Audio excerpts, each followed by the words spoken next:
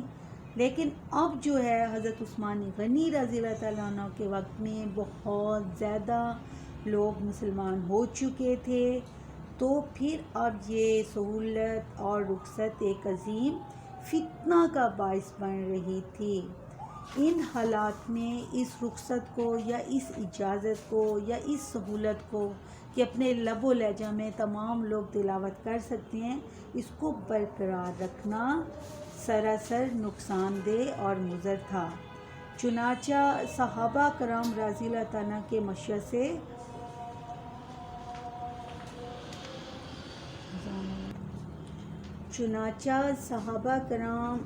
اجمعین کے مشورے سے حضرت عثمان غنی رضی اللہ تعالیٰ عنہ نے زید بن ثابت جن کو آقا دو جہاں صلی اللہ علیہ وآلہ وسلم نے سب سے پہلے کاتبان وحی میں شامل کیا تھا، پھر حضرت ابو بکر صدیق رضی اللہ تعالیٰ عنہ نے ان سے قرآن مجید تمام جو پتھروں کی سلوں پر، پتوں پر، کھجور کی چھالوں پر نسخے لکھے گئے تھے، اور جو حفاظ قرآن تھے صحابہ کرام ان کی سینوں سے لے کر انہوں نے ایک نسخہ بنایا تھا، ایک ہی، جو تمام مسلمانوں میں تقسیم اب کر دیا گیا تھا۔ تو وہی حضرت زید بن ثابت رضی اللہ تعالیٰ کو حکم دیا کہ انہوں نے حضرت عثمان غنی رضی اللہ تعالیٰ عنہ نے کہ قرآن کریم کا ایک نسخہ صرف یعنی کہ لغت قریش کے مطابق لکھے، کس کے جو ابتدا میں جس لغت میں، جس زبان میں، جس قرات میں، جس تلاوت میں نازل ہوا تھا وہ لکھیں۔ چنانچہ وہ تیار کر چکے، چنانچہ حضرت زید بن ثابت رضی اللہ تعالیٰ عنہ نے وہ نسخہ تیار قرآن کریم کا کیا اور اس کی بہت ساری نقلیں بنا کر تیار کر کے مختلف ممالک میں مختلف لوگوں کو مختلف امصار میں مختلف دیار میں بھیجی گئیں، اور لوگوں کو اس کی پابندی کا سختی سے حکم دیا گیا کہ صرف اور صرف یہ قرآن کریم جو ہے اس کو تلاوت کیا جائے، اپنے لب و لہجہ میں قرآن مجید کی تلاوت کو ممنوع قرار دے دیا گیا، اور دوسرے تمام نسخوں کو جو دوسرے لب و لہجہ میں تھے اور جب ان کی اجازت اور سہولت دی گئی تھی تو اس کو ممنوع قرار دے دیا گیا۔ اس طرح حضرت عثمان رضی اللہ تعالیٰ عنہ کی سعی اور کوشش سے ایک مہلک ترین فتنہ کا کیا ہو گیا، سد باب ہو گیا۔ امت اسلامیہ حضرت عثمان رضی اللہ تعالیٰ عنہ کے اس احسان کا شکریہ ادا نہیں کر سکتی، اسی وجہ سے ہی آپ کو جامعہ آیت القرآن جامعہ آیت القرآن کے معزز لقب سے یاد کیا جاتا ہے۔ اب یہ قرآن مجید کی امید ہے آپ کو عزیز طلباء طالبات سمجھ آ گئی ہوگی، تو اس کو آپ کو بتا دیا گیا کہ کیسے قرآن مجید کو جمع کیا گیا، کیسے ہی اس کو حضرت عثمان غنی رضی اللہ تعالیٰ عنہ نے کہ جو ہے قرآن مجید اس کو محفوظ کر دیا۔ عزیز طلباء و طالبات، آپ کو مثال کے ذریعے سمجھاتی ہوں کہ کیسے اس میں تھوڑا سا اختلاف تھا، اس کو اختلاف بھی نہیں کہا جا سکتا، لیکن یہ ہے کہ یہ بہت بڑا ایک فتنہ بن جاتا جو کہ یہود و نصارہ کی طرح تھا۔ تو یہ لب و لہجہ کے اور قرآن اور قرات، جب لب و لہجہ اور قرات جو تھی ان کے اختلاف کی نوعیت جو تھی بہت ہی معمولی، لیکن یہ ہے کہ اس کے متعلق کوئی وسوسہ دل میں نہ رہ جائے، جیسے مثال کے طور پر کہ قریش جو تھے وہ حتیٰ بولتے تھے، لفظ کیا بولتے تھے؟ حتیٰ،